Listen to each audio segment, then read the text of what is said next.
ఓం శ్రీ సుధీంద్రాయ నమః. శ్రీ శ్రీ శ్రీ సుధీంద్ర బాబు గారితో అనుభవాలు, అవధూతలతో నా జ్ఞాపకాలు, మల్లాది సీతారామయ్య సుబ్బలక్ష్మి దంపతుల అనుభవాలు. 6/11/1986 శ్రీ గురుచేత్ర పారాయణ 13 సార్లు పూర్తి చేసి బాబాకు పూజ చేసుకొనుచుండగా బాబా గారి చరిత్రలో ఒకచోట 13 సార్లు పారాయణ పూర్తి చేసిన పిదప శ్రీ దశల సుబ్బరామయ్య గారి ఇంటికి శ్రీ అవధూత వెంకయ్య స్వామి గారు వచ్చిన లీల చదువుకొనుచూ ఉంటాం. ఆ లీల జ్ఞాపకము వచ్చి అటువంటి లీల నాకు కూడా జరగలేదని అనుకున్నాను. అదే రోజు సాయంకాలం నేను మా వారు మాస్టర్ గారి దగ్గరకు వెళ్ళాము. మాస్టర్ గారు మాట్లాడుతూ, తణుకులో శ్రీ సుధీంద్ర బాబు గారు ఉన్నారు, మీరు వెళ్ళి దర్శనం చేసుకుని రమ్మనమని మాస్టర్ గారు చెప్పారు. ఆయన వాక్కు బాబా వాక్కు. మరోరోజు మేము, లలితా మేడం, అమ్మగారి చెల్లెలు శ్రీదేవి గారు బయలుదేరి తణుకు వెళ్ళాము. సాధారణంగా స్త్రీలను బాబుగారు దర్శనానికి వెళ్ళవద్దని శ్రీ మాస్టర్ గారు చెబుతూ ఉండేవారు. మాతో మాత్రము మీరు వెళ్ళండి, మీ వెంట నేను ఉన్నాను అని ఆశీర్వదించి పంపారు. ఆయనతో ఎటువంటి జంకు లేకుండా ధైర్యంగా మాట్లాడమని మాతో మాస్టర్ గారు చెప్పారు. మేము వారు ఉన్న ఇంటి వద్దకు వెళ్ళేసరికి సాయంత్రము 7 గంటలైంది. కార్తీక మాసం కనుక చీకటిగా ఉంది. అక్కడ వేద పండితులు వేదము చదువుతున్నారు. అప్పుడు మేము అక్కడ బయట ఉన్న వారితో, మేము ఒంగోలు నుండి శ్రీ ఎక్కిరాల భరద్వాజ గారు పంపితే స్వామివారిని దర్శించుకుందామని వచ్చామని వారితో చెప్పాము. వారు స్వామివారి అనుమతి తీసుకొని మమ్ములను తీసుకొని వెళ్ళారు. మేడపైన చీకటిగా ఉన్న ఆరు బయట ప్రదేశంలో శ్రీ సుధీంద్రబాబు గారు, ద్వారకామాయి సాయిబాబా వారు కూర్చున్నట్లుగా కూర్చున్నారు. శ్రీ బాబు గారు మాతో, మీరు ఎక్కడి నుండి వచ్చారు అని మమ్మల్ని అడిగారు. మేము ఒంగోలు నుండి వచ్చామని వారితో చెప్పాను. మీకు నా గురించి ఎలా తెలిసింది అని వారు మమ్మల్ని అడిగారు.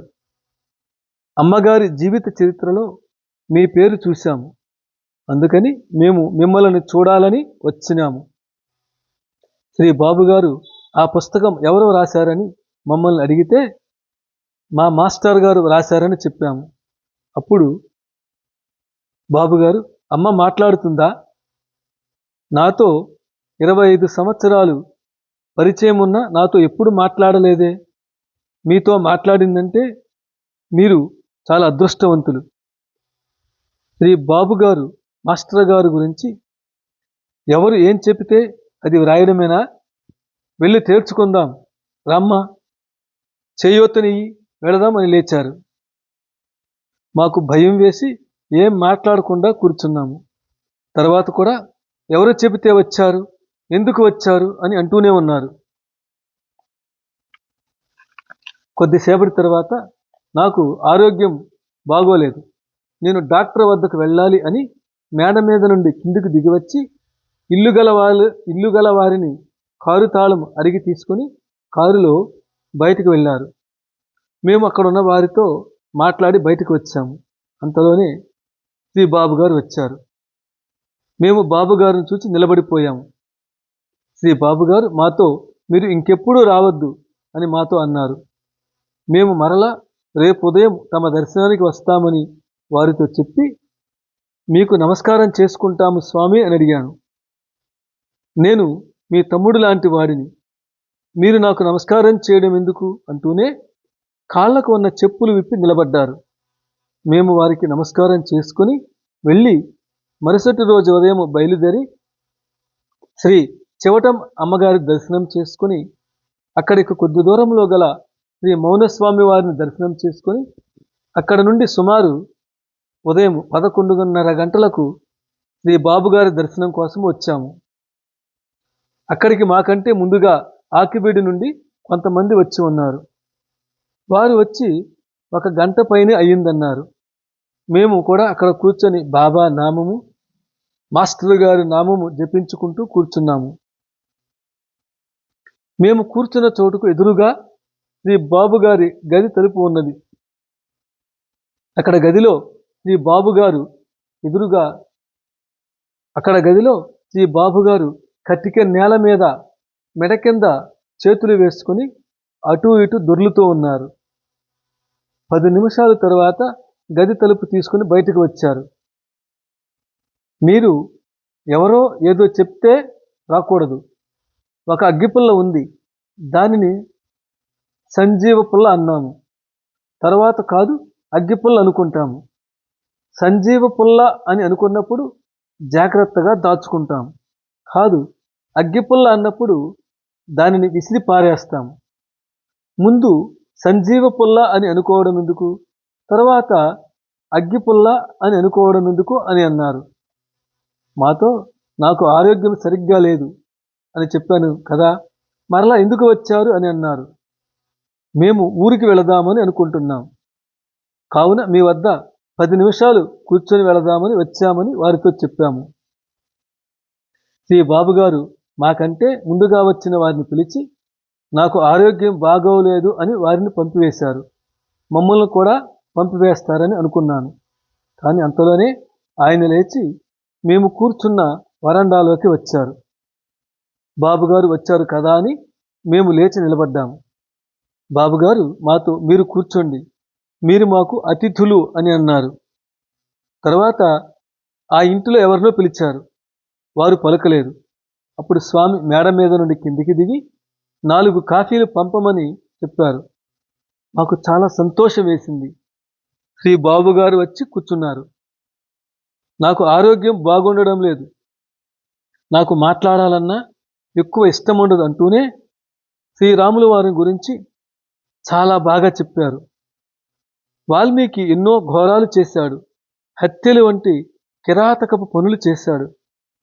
అన్ని పనులు చేసినా ఆఖరకు మనస్ఫూర్తిగా రామ అంటే ఎంతో ఆనందం ఉంది అని తాను అనుభవించి అందరినీ అనుభవించమన్నాడు. మనం వింటున్నామా? రాముడిని చూడాలంటే మనలోని లోపాలను తెలుసుకొని అవి తీసేస్తే రాముడు కనపడతాడు. అంటే రాముడికి మనకు తెరలు అడ్డంగా ఉన్నాయనుకోండి, అవి తీసివేస్తే కదా రాముడు మనకు కనపడేది అని అన్నారు.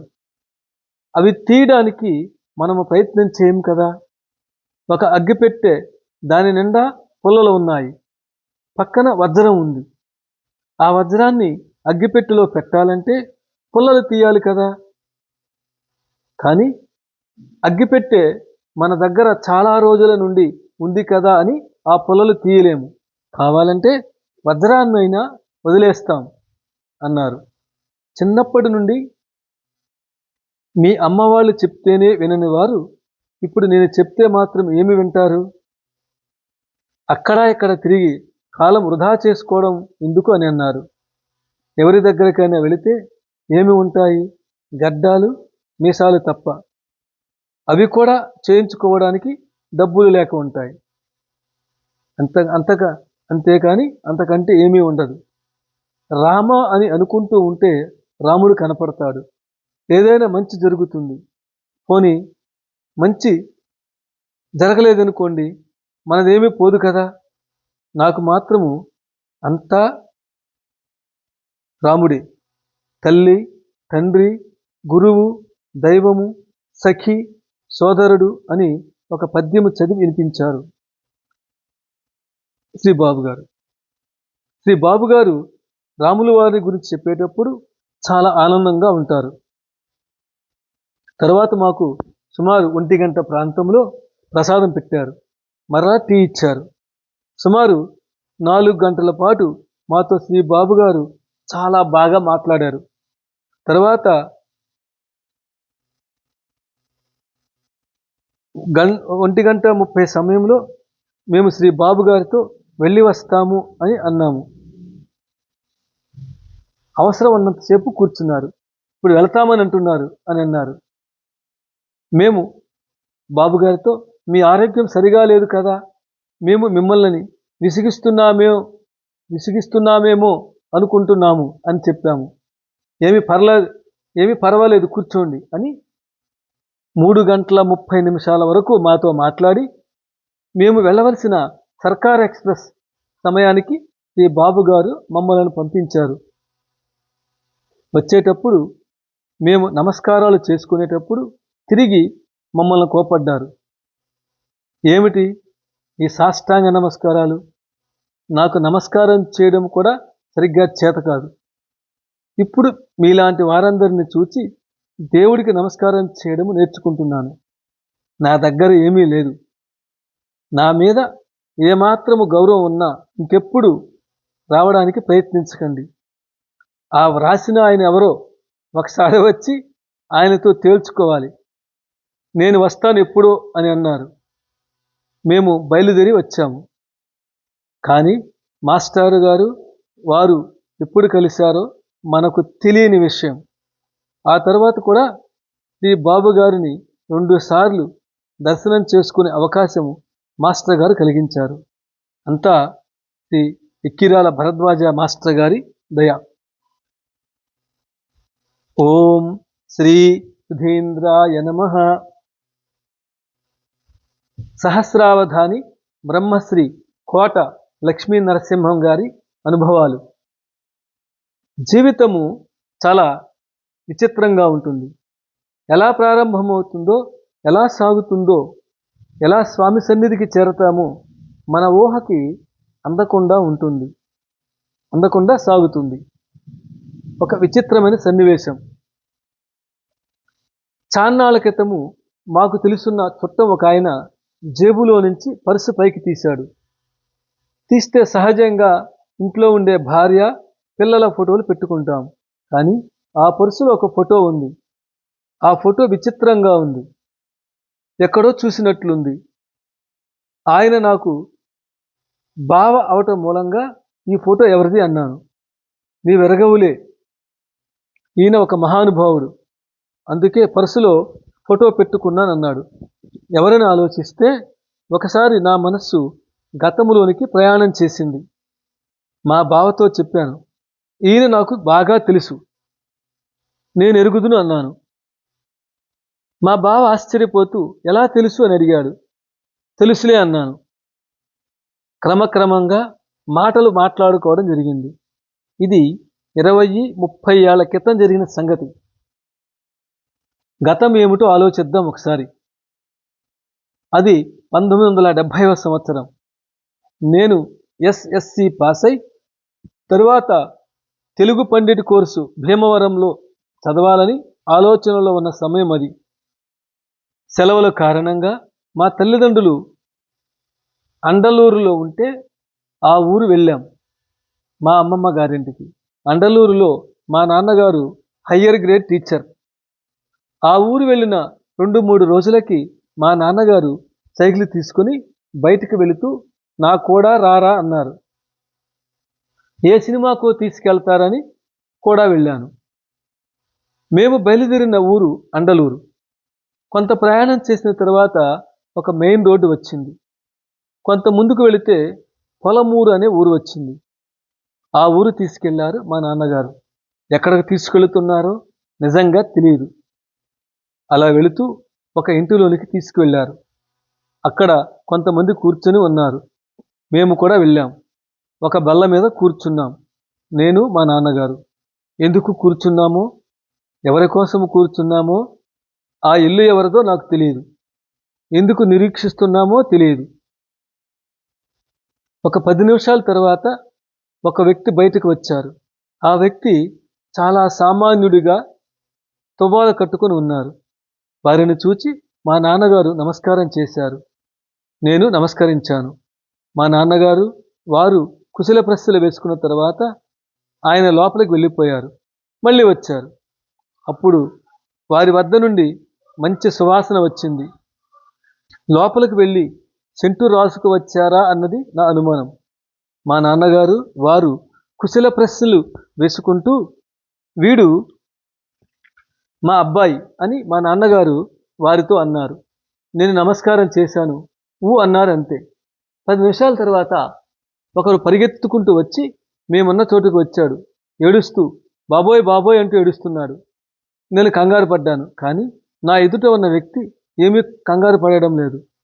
ఆయన అన్నారు, ఏమైందిరా అని. తేలు కుట్టిందండి, చాలా బాధగా ఉంది అన్నాడు ఆ వ్యక్తి. ఈ వ్యక్తి ఏమిటి తేలు కుట్టిందా, ఛీ అవతలకు పో, ఛీ అవతలకు పో అనమన్నారు. నాకు చాలా ఆశ్చర్యం వేసింది. తేలు కుట్టిన వారు అవస్థపడుతుంటే ఛీ అవతలకు పో, ఛీ అవతలకు పో అంటారేమిటి? ఇది నా చిన్న మెదడులో ఉత్పన్నమైన పెద్ద ప్రశ్న, ఆశ్చర్యం. ఒక 10 నిమిషాలు గడిచే సమయానికి మేమందరము మాట్లాడుకుంటుంటే ఆ తేలుకుట్టిన అబ్బాయి మాతో కలిసిపోయాడు. తేలుకుట్టిన సంగతి మర్చినట్లుగా మాట్లాడుతున్నాడు. 10 నిమిషాలు గడిచిన తర్వాత ఎలా ఉందిరా అని అడిగారు ఆ వ్యక్తిని. లేదు తగ్గిపోయింది అన్నాడు. గుర్తుపెట్టుకో, ఎప్పుడైనా తేలు కుడితే ఛీ అవతలకు పో అని అంతే. బాబుగారు చెప్పారని చెప్పు. అది ఆయన అన్నమాట. బాబుగారి పేరు చెప్తే తేలు విషయం కూడా దూరంగా పోతుందా? ఇదంతా అబద్ధం. ఇది నా ఆలోచన.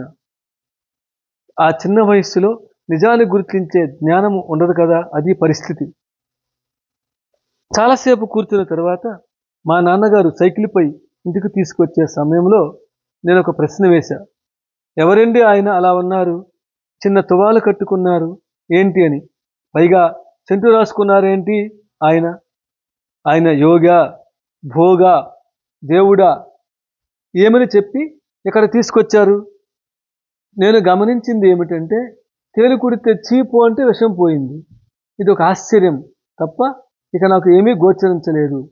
అప్పుడు మా నాన్నగారు ఒక నవ్వు నవ్వి, వారి వయస్సు ఎంతో తెలుసా నీకు అని అడిగారు. తెలియదండి, ఒక 40 ఏళ్ళు ఉంటాయి అన్నాను. కాదు, వారి వయస్సు ఎవరికి తెలియదు, 1000 సంవత్సరాలు అన్నారు. ఆశ్చర్యపోవడము నా వంతైంది. అంత వయస్సు మనిషిలా లేరే అనుకున్నాను. తరువాత నేను భీమవరం చదువు కోసం వెళ్ళాను.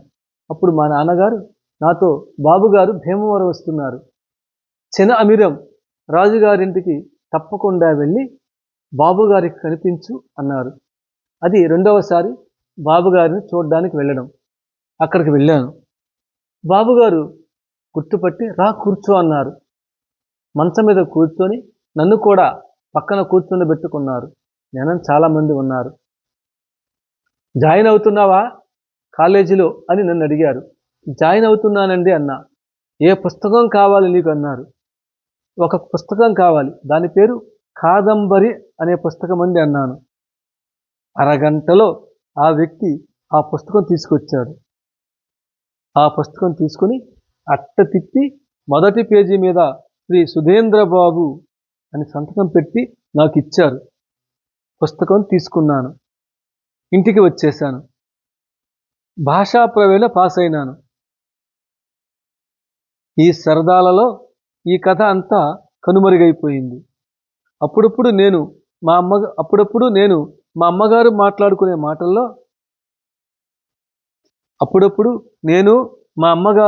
మాట్లాడుకునే మాటల్లో మీ నాన్నగారు వెళ్ళిపోయి రాత్రంతా గడిపి ఉదయాన్నే వస్తుంటారు, ఎక్కడికి పోతున్నారో తెలియదు, ఆయన వచ్చినప్పుడు సెంటు వాసన వస్తోంది, ఎక్కడిదని నిలదీశాను.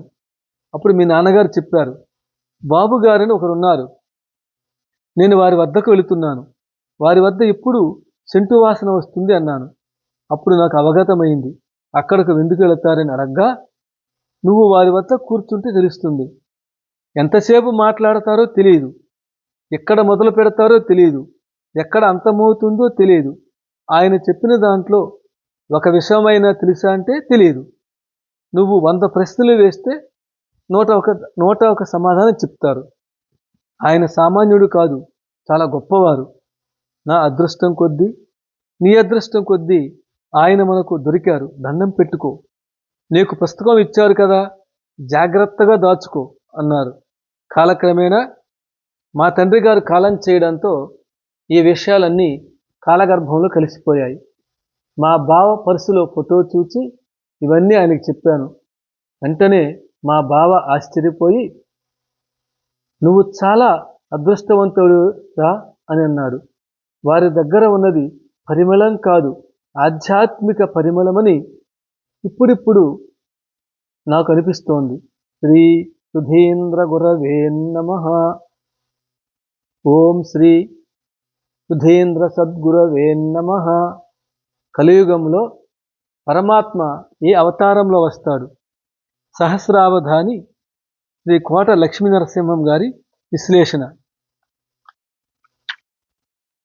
ప్రపంచంలో ధర్మము ఎప్పుడైతే దారి తప్పుతుందో, అధర్మము పెచ్చు పెరుగుతుందో, ధర్మాన్ని రక్షించడం కోసము, అధర్మాన్ని అణగదొక్కడం కోసము పరమాత్మ తాను ఆవిర్భవిస్తానని గీతలో జగద్గురువు అయిన శ్రీకృష్ణ పరమాత్మ చెప్పాడు. యథా యథాహి ధర్మస్య గ్లానిర్భవతి భారత అభ్యుత్థానమధర్మస్య తదాత్మానం సృజామ్యహం. ఇప్పటికీ 3 కాలాలు పూర్తయ్యాయని, ఇది 4వ కాలమని పెద్దలు చెప్తున్నారు. కాలమనగా యుగమని భావన చేయాలి. కృతయుగము, త్రేతాయుగము, ద్వాపరయుగము మరియు కలియుగము. ఇప్పుడు మనం కలియుగంలో ఉన్నాము. కృత, త్రేత, ద్వాపర యుగాలలో కొంతమంది రాక్షసులు ఉన్నారన్న మాట వాస్తవము.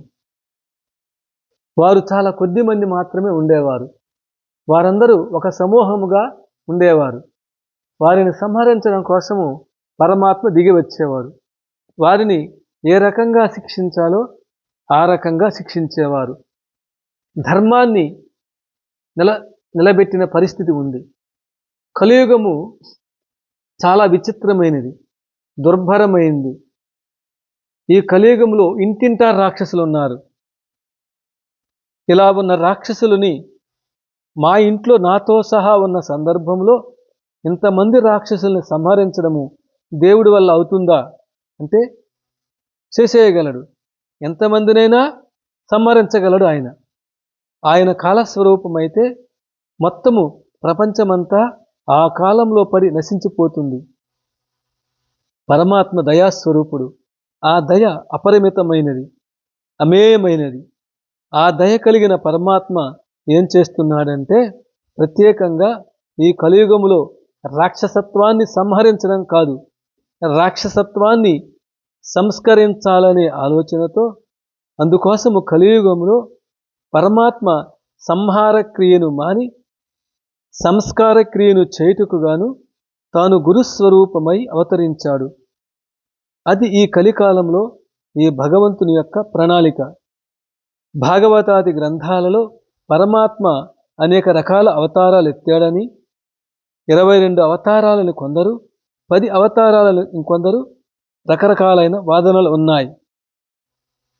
వ్యాస భగవానుడు ఒక ముఖ్యమైన మాట చెప్పి ఉన్నాడు. భగవంతుడు ఎన్ని రకాల అవతారాలు ఎత్తాడో చెప్పడానికి వీలు లేని అవతారాలు ఎత్తాడు. భూమి మీద ధూళి కణాలు ఎన్ని ఉన్నాయో అన్ని అవతారాలు కూడా ఎత్తగలడు అని వ్యాస భగవానుడి వాక్యం. అది నా మాట కాదు.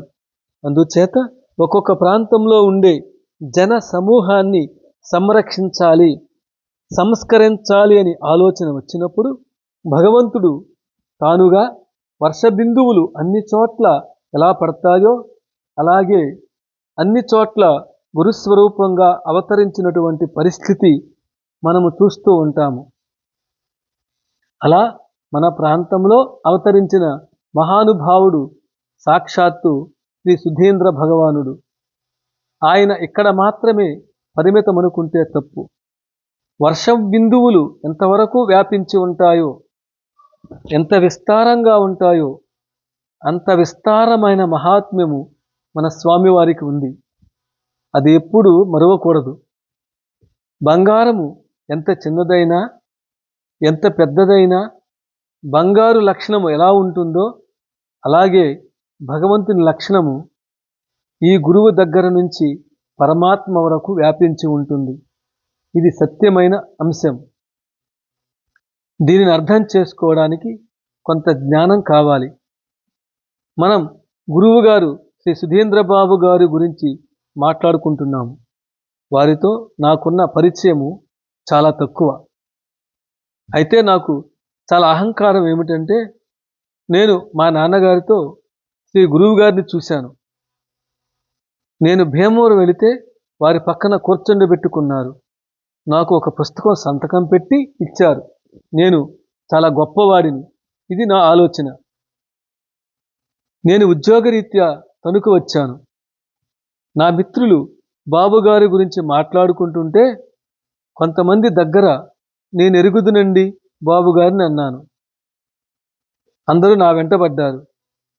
నేను బాబుగారితో మాట్లాడాను అన్నాను అని కుతూహలం చావక ఒక మాట అడిగాను వారిని. ఒకసారి నన్ను బాబుగారి దగ్గరకు తీసుకువెళ్ళమని అడిగాను. 10-15 మందిని అడిగాను. వారు చెప్పిన మాట ఏమిటంటే, మేము మాకుగా వెళ్ళగలమేమో గాని మేమెవరిని తీసుకువెళ్ళలేము. ఆ మాట వినగానే నాకు చాలా కోపం వచ్చింది. ఆ మాట వినగానే వాళ్ళు వెళ్తారా, నన్ను తీసుకువెళ్ళరా? వాళ్లకు ఏమాత్రము పరిచయం ఉంది? నాకు లేదా పరిచయం? ఇది నా ఆలోచన. దీన్నే అహంకారం అంటారు. ఈ అహంకారం ఉన్నవాడు ఎప్పుడూ బాగుపడడు, ఫలితాలు సాధించలేడు. అప్పుడు నేను తణుకుకి 15 కిలోమీటర్ల దూరంలో ఉన్న మంచిలి గ్రామంలో ఉండేవాడిని. ఒకరోజు నాకు ఆలోచన వచ్చింది. నన్ను ఎవరో తీసుకెళ్లడం ఏమిటి? నేను వారిని ఎరుగుదును కదా, నేను మాట్లాడాను కదా, పుస్తకం ఇచ్చారు, మేమిద్దరము పక్కపక్కనే కూర్చున్నాం కదా, మా నాన్నగారికి వారికి ఎంతో స్నేహం ఉంది కదా, నాకుగా నేనెందుకు వెళ్ళకూడదు? ఇది నా ఆలోచన.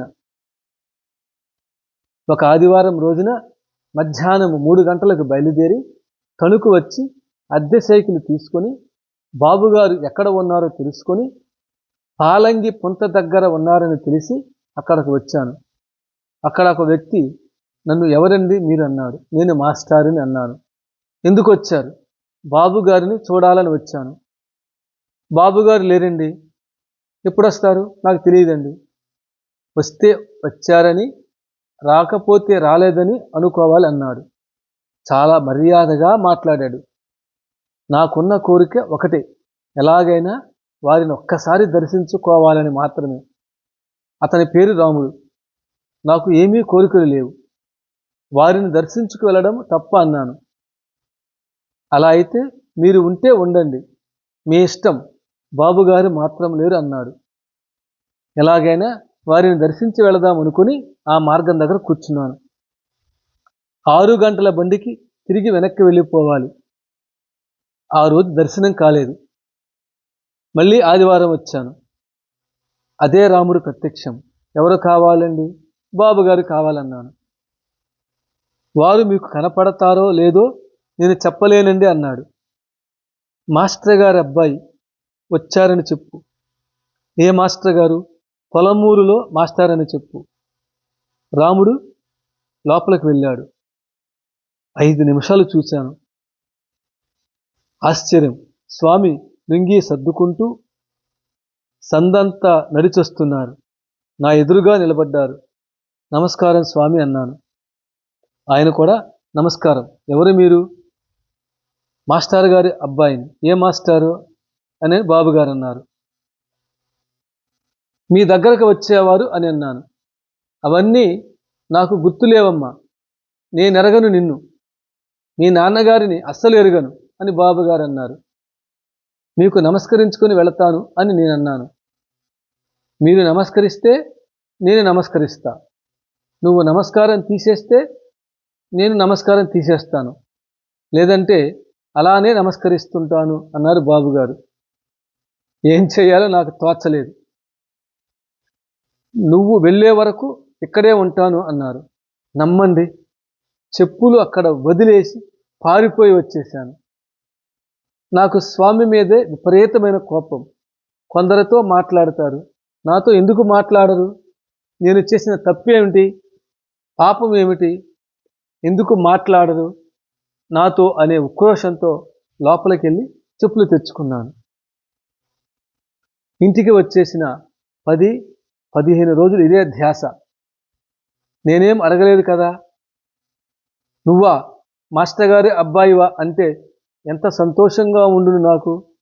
ఈయన సరైన మనిషి కాదు, ఈయనతో మనకి పనేం లేదు, అసలు మళ్ళీ ప్రయత్నం చేయనక్కర్లేదు, అసలు ఇది నా నిర్ణయం. తణుకులో వారి శిష్యులతో చెప్పుకొని బాధపడ్డాను. మీ అందరికీ దర్శనమిస్తారు, నాకు అలా కాదు, ఏంటిదన్నాను. మీరేమని అడిగారు వారిని? ఒక్కసారి దర్శనమిస్తే చాలని అన్నారు. అదే కదా ఇచ్చారు మీకు. మీరేం అడిగారు రాముణ్ణి? స్వామి దర్శనం మాత్రమే కదా, అదే వారు ఇచ్చారు. రాముడు లోపలికి వెళ్ళి చెప్పగా, ఏమీ లేదు, పొమ్మనంటే మీరేం చేయగలరు? దర్శనం అడిగారు, అదే ఇచ్చారు.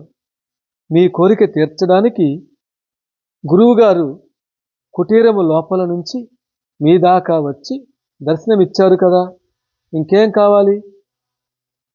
మీకు దర్శనమిచ్చారు కదా. కొంత స్థిమితపడి ఆలోచించగా, నేను అడిగింది ఏమిటి? దర్శనం. అదే కదా ఇచ్చారు. ఎంతో నొచ్చుకున్నాను.